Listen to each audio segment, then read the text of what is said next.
Hello viewers, good morning. भावे entertainment को आपको स्वागत। आज आम आरंभ करवा आयुष्मान भारत योजना क्यों मैंने अंतर्भुक्त हेबे, क्यों मैंने पाइबे आयुष्मान भारत योजना। यहाँ आमर ओडिशा गवर्नमेंट रे आम 11 तारिख को आयुष्मान भारत योजना लागू हो, आपण मैंने समस्त यार बेनिफिट उठे पारे। बर्तमान आज आम कहवाक चाहूँगी आमर ये आयुष्मान भारत योजना सबुठ बेनिफिट है जोटा कि आमर यहाँ सब जगार यहाँ चल ऑल इंडिया आपण को आयुष्मान भारत योजना आपंकर चल पार।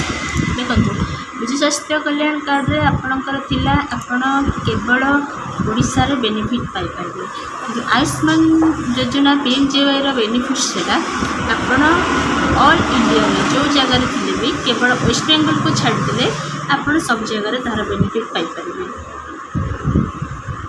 हाँ, सबुठ बड़ कथा है विजु स्वास्थ्य कल्याण कार्ड रे आपणकर आसूला कि प्रति फैमिली गोटे गोटे कार्ड आसूला, किंतु वर्तमान सरकार आमर समस्त को इंडिविजुअली ए कार्ड प्रदान कर।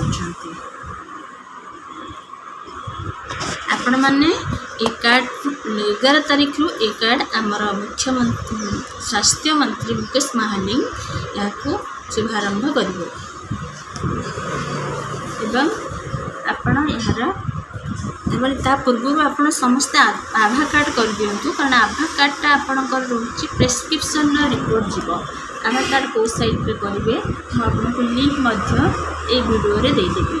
और आयुष्मान कार्ड आपड़ केमी अप्लाई करेंगे तार डिटेल्स अन्य गोटे वीडियो रे आदेवी। सबुठ बड़ जिनस हूँ आपणकर एज 70+ 70 वर्ष ऊर्ध्व मनीष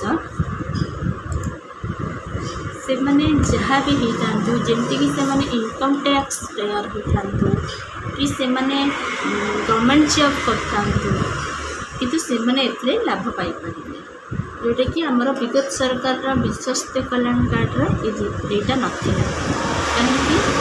कहीं गवर्नमेंट जॉब मैंने से पाई पार ना।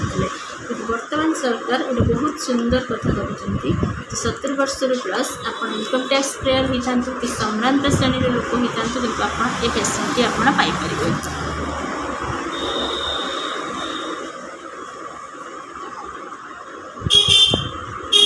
आयुष्मान भारत एंड गोपबंधु जन आरोग्य योजना जो मैंने 70+ आसवे से आयुष्मान भारत एवं 70 बिफोर 70 से गोपबंधु योजना रे आसवे एवं समस्त को आपण मैंने डीलर ए कार्ड पाइबे। जो मैंने राशन कार्ड नहीं से मैंने आपण ऑनलाइन द्वारा जनसेवा केंद्र मो सेवा केंद्र किंबा कौन ऑनलाइन दुकान जाई आपण ए कामटी करें कार्ड डाउनलोड करेंगे। पूर्व आप निश्चिंत भाव में आधार कार्ड करूँ। जदि मो डायरेक्ट डीएम करने को चाहूँगी आपण मोर आड्रेस कहीदे सुनीता ग्राहक सेवा केंद्र से आसी मो सहित आपने जोगाजोग करेंगे। आपड़ केमी आयुष्मान कार्ड ऑनलाइन में अप्लाई करेंगे मु आउ गोटे वीडियो निश्चिंत आनी। बर्तमान आयुष्मान कार्ड अप्लाई करिवार सबू जहाँ क्राइटेरिया थिला जहाँ एलिजिबिलिटी थिला मु आपको जनईदेवी। हाँ, सेकेंड गोटे जिनस रोचे कि बहुत लोकों भीतर कन्फ्यूजन अच्छी जे यहाँ इंश्योरेंस टाइप है नो, यहाँ पूरा फ्री ऑफ कॉस्ट रहा संपूर्ण देयमुक्त कौन सी इंश्योरेंस थर्ड पार्टी ए लागू रहा।